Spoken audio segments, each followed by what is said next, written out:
Hello students. अब हम अपना जो टॉपिक जो अभी हमने यहाँ लिखा था उसको दोबारा स्टार्ट करने वाले हैं, और उससे पहले welcome to our channel educate friends, है ना, जिस पर हम आपको क्लास 10 ज्योग्राफी चैप्टर 4 एग्रीकल्चर का टॉपिक जो हम डिस्कस करने वाले थे उसका नाम है प्रिमिटिव सब्सिस्टेंस फार्मिंग। ठीक है, चलो समझ लेते हैं। देखो मेरा तरीका क्या है चीज़ों को समझने का, मैं तो सीधे से ऐसे समझता हूँ भाई, बस है ना, कि इंग्लिश लगाओ चीज़ों में और काम खत्म करो। प्रिमिटिव का अर्थ हमें पता है। प्रिमिटिव का मतलब क्या होता है?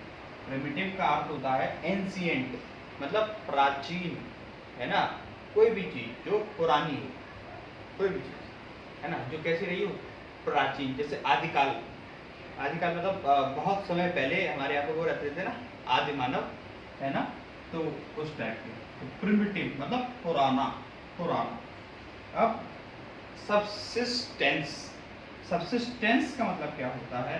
सब्सिस्टेंस का मतलब होता है गुजर बसर। क्या? गुजर बसर। मतलब क्या हुआ?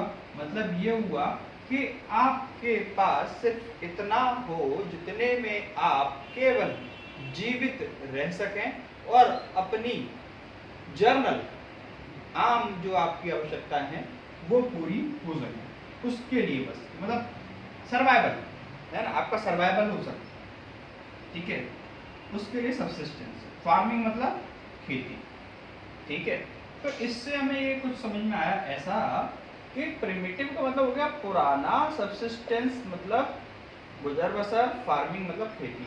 ऐसे करें इसको, खेती करने का ऐसा तरीका जिसमें सिर्फ आप ऐसी चीजें इतना ही उगाते हैं, इतना ही प्रोडक्शन करते हैं जो आपकी गुजर बसर के लिए जरूरी हो, और ये प्रोडक्शन आप पुराने मेथड्स के थ्रू करते हैं, ठीक है। तो क्या हो गया प्रिमिटिव सब्सिस्टेंस फार्मिंग का मतलब? A type of farming in which you practice this by using primitive tools और ओल्ड मेथड्स, है ना। A type of farming which is practiced, a type of farming which is practiced, है ना, in a primitive way, means by using old methods, है ना, and to produce only that much that is required for survival, है ना। तो मतलब ये हुआ फार्मिंग करने का, खेती करने का एक ऐसा तरीका जिसमें आप पुराने तरीकों को इस्तेमाल करते हुए खेती करते हैं, और उसमें सिर्फ उतना ही आप उत्पादन, प्रोडक्शन, है ना, करते हैं जो कि आपकी सर्वाइवल के लिए कैसा होता है, जरूरी होता है, सिर्फ उतना। तो आप जो तो फिर अभी कैसे करते हैं, ये होता है सरप्लस, है ना। सरप्लस का मतलब क्या होता है? अभी जैसे लोग करते हैं ना कॉमर्शियल मीन्स ऑफ फार्मिंग, तो इसमें क्या होता है कि आप ज्यादा से ज्यादा कोशिश करते हो क्या, प्रोड्यूस उगाने की, है ना, प्रोडक्शन आप कैसा करने की कोशिश करते हो, ज्यादा से ज्यादा। जिससे क्या होगा कि आप सेल्फ कंजप्शन के लिए तो चीजें रख ही लोगे, बाकी बचा हुआ ये जो होगा आप मार्केट में सेल करोगे, किसके लिए? In order to earn more money, ज्यादा पैसा कमाने के लिए, है ना, और या in order to earn money, पैसा कमाने के लिए। तो ये सरप्लस के साथ होता है, लेकिन ये लोग सिर्फ कितना करते हैं, छोटा सा ही करते हैं, थोड़ा सा, जो उनके सर्वाइवल के लिए जरूरी है, ठीक है। तो अब ये समझ में आ गया। अब ये करते कैसे हैं? एक्चुअली इसमें क्या होता है, स्मॉल पैचेज ऑफ लैंड्स होते हैं, जमीन के छोटे छोटे हिस्से होते हैं जिसपे ये खेती करते हैं, और खेती किसके थ्रू करते हैं? प्लफ, हो, डो, मतलब सुना होगा आपने, हल जो होता था ना पहले, लकड़ी वाले जो हल हुआ करते थे, उससे जो खेती किया करते थे, जानवरों को लगा के आगे, है ना, बैल वगैरह लगे रहते थे, उससे खेतों में क्या करते थे, प्लफिंग, जुताई करते थे, है ना, वो सारा तरीका। ऐसे ही कुछ और टूल्स हुआ करते थे, जैसे कि फावड़े का इस्तेमाल करना, जैसे कुदाल वगैरह का इस्तेमाल करना, है ना, हो, ऐसे सारी चीजें, ठीक है। तो प्रिमिटिव टूल्स का इस्तेमाल करना, स्मॉल पैचेस ऑफ लैंड्स। तो हमने पहले देखा क्या, स्मॉल लैंड, है ना, प्रिमिटिव टूल्स। और खेती करने के लिए क्या चाहिए होता है? खेती करने के लिए चाहिए होती है खाद, है ना। क्या चाहिए होता है? खाद, मतलब फर्टिलाइजर्स। तो फर्टिलाइजर्स कैसे होते हैं? दो टाइप के फर्टिलाइजर्स होते हैं। पहले टाइप का होता है ऐसा वाला फर्टिलाइजर जो कि इंडस्ट्रीज में बनाया जाता है, इंडस्ट्री बेस्ड फर्टिलाइजर्स। कैसे?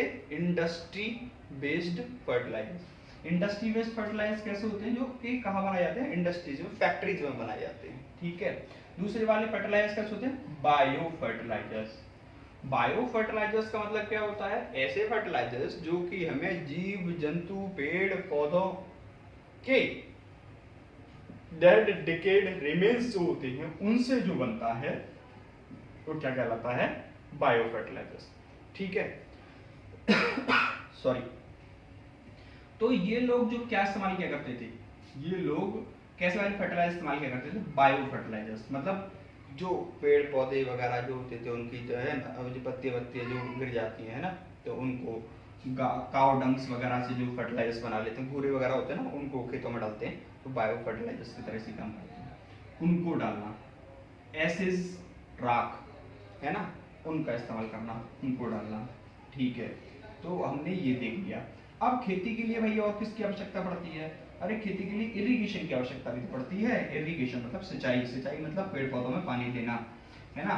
क्योंकि भाई पौधों को क्या चाहिए? पौधों को क्या चाहिए?